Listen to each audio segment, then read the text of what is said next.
आप सबको जय मसीह की। इस सुबह के समय हम एक वचन अध्ययन करेंगे जो नीति वचन के 20वें अध्याय के 5वें वचन से है।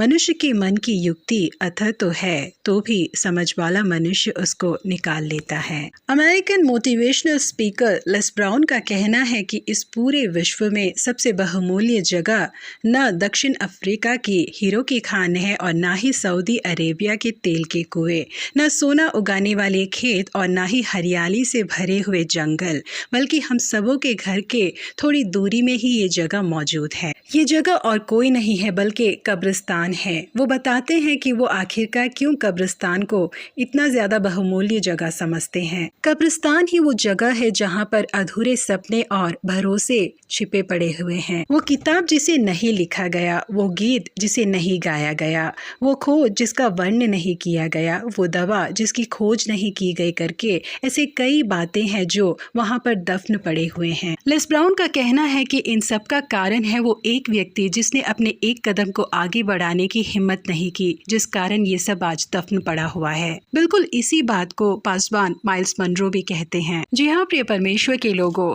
परमेश्वर ने हमारे अंदर बहुत से बहुमूल्य चीजों को रखा हुआ है, परंतु हम में से ज्यादातर लोग ना तो उसे बाहर लाते हैं और ना ही उसका इस्तेमाल करते हैं। यही कारण है कि मनुष्य के अंदर जो बहुमूल्य बातें हैं वो उसके अंदर ही रह जाती है और जब वो मरता है तो उसके साथ ही धरती के अंदर दफन हो जाती है। ये दुनिया केवल ये नहीं चाहती कि हम अपने अंदर की बहुमूल्य प्रतिभाओं को बाहर लाकर इस्तेमाल करें, बल्कि इस दुनिया को भी उन प्रतिभाओं की जरूरत है। यही कारण है कि परमेश्वर ने उसे हमारे अंदर दिया है। आज हमारे पास बहुत सी आधुनिक तकनीकें और सुविधाएं मौजूद है, जिसका कारण केवल यही है कि बहुत से खोजकारों ने और ज्ञानवान लोगों ने उनके अंदर जो प्रतिभाएं मौजूद थी उसे बाहर लाकर उसका इस्तेमाल किया। यदि हम में से हर एक व्यक्ति हमारे अंदर मौजूद बहुमूल्य उन कार्यों को बाहर लाए तो ये दुनिया उसके द्वारा बहुत ही आशीषित हो सकती है। हमें से हर एक के अंदर कोई ना कोई इच्छा होती है, परंतु वो एक सपने की तरह ही बनकर रह जाती है। एक दिन मैं भी ऐसी ही एक किताब लिखूंगी, एक दिन मैं भी एक संगीत यंत्र को बजाऊंगी, एक दिन मैं भी बहुत बड़ा बिजनेस करूंगी करके